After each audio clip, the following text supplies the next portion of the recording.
नमस्कार, मैं हूं मनीष श्रीवास्तव और इस समय मैं कचहरी वाराणसी में हूं और मैं जानना चाहूँगा, एक संजय श्रीवास्तव जी के ऊपर हमला हुआ था, उसमें आज की तारीख पड़ी थी। मेरे साथ विनोद कुमार सिंह जी हैं। आप बताएं कि क्या हुआ उसमें।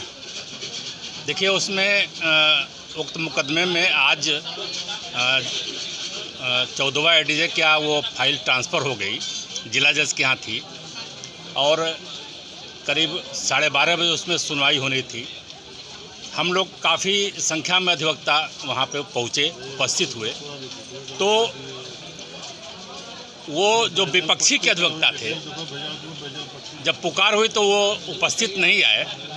लिहाजा उस पत्रावली में एडीजे महोदय ने 23 तारीख की तिथि नियत कर दी। चूँकि मुकदमा तरमीम हो चुका था 110 बीएनएस में, लिहाजा उसमें रिपोर्ट आनी थी। तो एडीजे महोदय ने कहा कि 23 तारीख तक रिपोर्ट मंगा लेते हैं, 23 तारीख को इस पे हम अगली डेट पे सुनवाई करेंगे। अधिवक्ता पे हमला होता है और अधिवक्ता के खिलाफ ही एक अधिवक्ता खड़ा होता है, इसमें आप क्या बोल सकते हैं कि किस लिए, क्या, कहाँ कमी है? देखिए, आप किसी को रोक नहीं सकते हैं।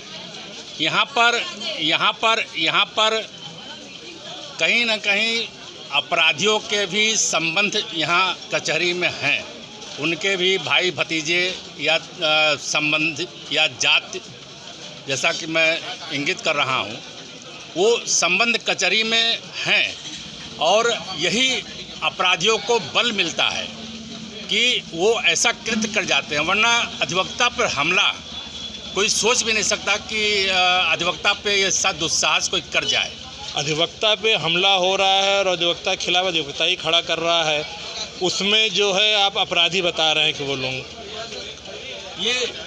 ये बहुत दुर्भाग्यपूर्ण है कि अधिवक्ता के खिलाफ एक अधिवक्ता वकालत करने के लिए खड़ा हो जा रहा है। देखिए, इसमें बार एसोसिएशन को एक सख्त निर्णय लेना चाहिए, एक रेजोल्यूशन पास करना चाहिए कि अगर अधिवक्ता पर हमला होता है, चाहे वो किसी पे भी हो, चाहे वो कोई भी व्यक्ति हो, अगर वो हमला करता है तो उसके खिलाफ कम से कम सारे लोग एकजुट होकर उस इजलास में जाकर उसका विरोध करें। वकालत करने से कोई रोक नहीं सकता, लेकिन अगर हम एकजुटता बनाएंगे तो निश्चय रूप से आप जानिए कि एक संदेश जाएगा उन लोगों के मन में और एक भय का माहौल व्याप्त होगा। दूसरी चीज़ ये है कि एक रेजोल्यूशन कम से कम बार एसोसिएशन को पास करना चाहिए कि अगर कोई अधिवक्ता पर हमला करता है तो वो समस्त अधिवक्ता समाज पर हमला माना जाएगा। वो बार एसोसिएशन के प्राण, उसके जो है आत्मा पे हमला माना जाएगा। और ऐसा कोई रेजोल्यूशन अगर आप पास करते हैं और वो शासन प्रशासन में जाता है, वो प्रेस में जाता है, तो निश्चित रूप से इससे एक भय का वातावरण पैदा होगा उनके खिलाफ, जो कि ऐसा दुस्साहस करते हैं अधिवक्ताओं के खिलाफ, वो आक्रमण का दुस्साहस करते हैं। बार एसोसिएशन को हस्तक्षेप करना चाहिए, आपका क्या कहना होगा इस मामले में? मैं विनोद भैया की बातों से सहमत हूँ। देखिए, कहीं ना कहीं ये हमारे बीच के लोग हैं, उनका मनोबल बढ़ाते हैं। अगर हमारे बीच के लोग उनको प्रश्रय न दें, अपराधी प्रवृत्ति के लोगों को, तो ये दुस्साहस नहीं कर सकता कोई कि अधिवक्ता के ऊपर कोई आक्रमण करे या अधिवक्ता को चोटिल करे। देखिए, कुछ मामले तो बड़े साफ हैं जहां अधिवक्ता की कोई गलती नहीं होती, अधिवक्ता प्रताड़ित किया जाता है। लेकिन कई मामले ऐसे भी हैं जहां अधिवक्ता को गलती होती है, वो अधिवक्ता बता के अपने रुआब से चीज़ों को दुरुस्त करना चाहते हैं, तो उसका भी असर है। कुछ देखिए, दोनों तरह के लोग हैं समाज में, लेकिन सब मिला के बार एसोसिएशन को ये व्यवस्था जरूर करनी चाहिए कि अधिवक्ताओं के ऊपर हो रहे हमले रुके, हमको एडवोकेट प्रोटेक्शन एक्ट मिले, इसकी मांग करनी चाहिए।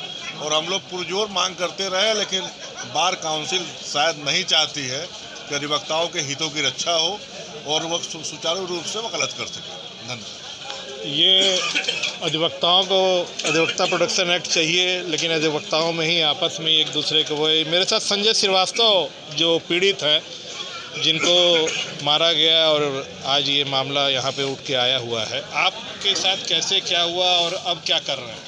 मैं अपने बहन के होली मिलने गया था, वहाँ कुछ लोग खड़े बदतमीजी के बाद लड़कों को आगे अब भांजी को छेड़ने के चक्कर में लड़के झगड़ा के लड़के को मारे पीटे। वह सूचना मिली, मैं जब पहुंचा वो लोग काफ़ी नशे में थे, धुत थे। हम लोग 112 नंबर फ़ोन किया, सिपाही आए लोग, मुझे थाने लगे। तब तक घर पे मेरे बहन के पथराव करने लगे। जब हम लोग दोबारा पहुंचे तब तक 10-15 लोग संख्या मिल के रात डंडों से मार के हम 5 लोग को घायल कर दिए। मैं था, मेरा बेटा, मेरा बहनोई या 2 भांजी। और उसके बाद मैंने बार में प्रस्ताव दिया, उस पर भी कोई कार्रवाई नहीं हुई। सीपी महोदय के यहाँ, डीआईजी के यहाँ लोग दौड़ते रहे। अभी तो कोई न गिरफ्तारी हो रही है, न उन लोग की एंटीसिपेटरी बेल पड़ गई। अधिवक्ता से मिल लिया आके उन्होंने, लेकिन पुलिस को उसकी कोई जानकारी नहीं है। पुलिसकर्मी मैं खोज रहा हूँ, मिल नहीं रही। आज 13वां दिन हो गया, अब तक पुलिस उनके बारे में कोई जानकारी नहीं है। पीड़ित अधिवक्ता को अभी तक पुलिस का कोई भी सपोर्ट नहीं मिल पा रहा है, ऐसा जैसे कहने को है। हमारे साथ और भी अधिवक्ता हैं, आपसे जानना चाहेंगे कि इस मामले में आप क्या कहेंगे। देखिए, पुलिस को अविलंब गिरफ्तार करना चाहिए।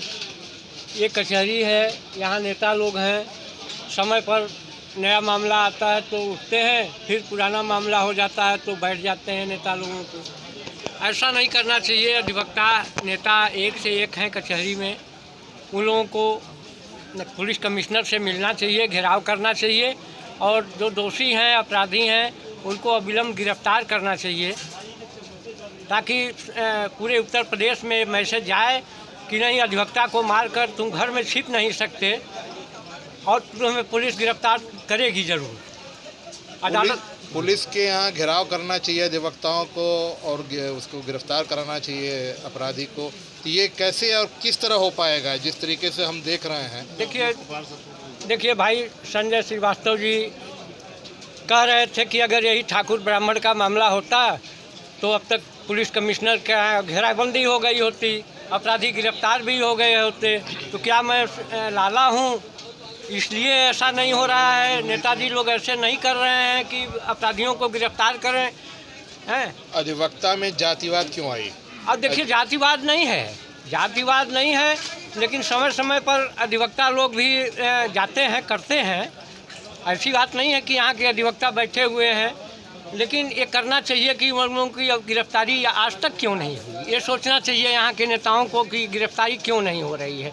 क्या साहस खत्म हो गया है, बल खत्म हो गया है, क्या अधिवक्ता कमज़ोर हो गए हैं? क्या हम यूपी में यही संदेश देना चाहते हैं कि बनारस में कुछ गुंडे एक अधिवक्ता को और उसके परिवार को बुरी तरह मार पीट कर आज तक खुलेआम घूम रहे हैं, जो उचित नहीं है। बस मैं इतना ही कहना चाहता हूं कि अविलंब उनकी गिरफ्तारी हो और अधिवक्ता नेता इसके लिए आगे आवें। अधिवक्ता एक हमारे साथ हैं, आप बताइए आप कैसे चाहते हैं। देखिए, इसमें अधिवक्ता के ऊपर जो हमला हुआ है, इसमें हमको प्रोटेक्शन मिल जाए, कुछ भी मिल जाए। जब तक प्रशासन सक्रिय नहीं होगा तब तक कुछ नहीं होने वाला है। और बार भी हमारा निरंकुश पड़ा हुआ है। अगर बार निरंकुश है तो प्रशासन भी निरंकुश है। बात यह है, मेरा बार अगर तटस्थ होकर खड़ा हो जाए, इतना बड़ा संगठन है, तो प्रशासन सक्रिय कैसे होगा? आप क्या करेंगे कि प्रशासन सक्रिय होगा?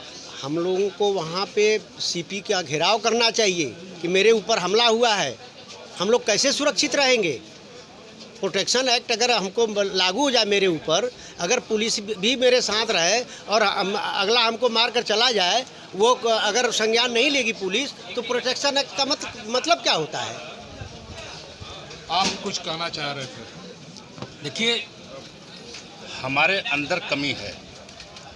जब से हमने हाई कोर्ट में सरेंडर किया जरिए हलफनामा कि हम बायकाट नहीं करेंगे, हड़ताल नहीं करेंगे, एजिटेशन नहीं करेंगे, कोई विरोध नहीं करेंगे, चाहे हमारे ऊपर कितना भी कोई कुकृत्य कर दे, हमला कर दे, हमको घायल कर दे, हमारे परिवार को छत बिछत कर दे, लेकिन हम बायकाट नहीं करेंगे।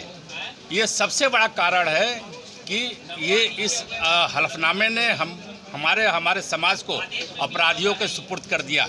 अपराधियों का हौसला यूं ही नहीं बढ़ा है। और संजय सिंह के मसले पर मैं एक चीज़ आपको बता दूं, जो मेन एक्यूज है, जिसके बारे में कहा जाता है कि शराब के नशे में धुत होकर जो छेड़खानी और घर में घुसने का प्रयास कर रहा था, जिसने चोट कारिज किया, वो व्यक्ति किसी सुनने में आ रहा है कि किसी पुलिस अधिकारी का वो लड़का है। प्रशासन इस चीज़ को जानता है। जब प्रशासन ही दबाव में होगा तो न्याय कैसे मिलेगा? हमारा कहने का मतलब ये है। उसके बाद अगर हम एक अपनी संस्था के पास जाते हैं, इसलिए जाते हैं कि हमारा आप बचाव कीजिए, लेकिन संस्था भी अगर सो जाए, वो हमारा कोई सुनवाई न करे, तो आखिर अधिवक्ता जाएगा कहाँ? इसी से ये बल मिलता है उन अपराधियों का। और आज संजय श्रीवास्तव हैं, कल आप होंगे, कल कोई और होगा। ये चलता रहेगा जब तक कि हम एकजुट होकर विरोध नहीं करेंगे और इजलास पे उन बेल एप्लीकेशंस का, उस अग्रिम बेल एप्लीकेशन का विरोध नहीं करेंगे, तब तक ये संदेश नहीं जाएगा अपराधियों। सभी अधिवक्ता ये तो चाहते हैं कि अधिवक्ता प्रोटेक्शन एक्ट लागू हो, लेकिन हमको लग रहा है कि कार्यान्वित उस तरह से नहीं कर पा रहे हैं जिस तरीके से लोग बोल रहे हैं कि हमको घेराव करना चाहिए और होना चाहिए। बस अब आप लोग यही समझ लीजिए कि अधिवक्ता, पीड़ित अधिवक्ता अगर सही भी है तो उसको न्याय नहीं मिल पा रहा है। मनीष श्रीवास्तव, वाराणसी कचहरी से।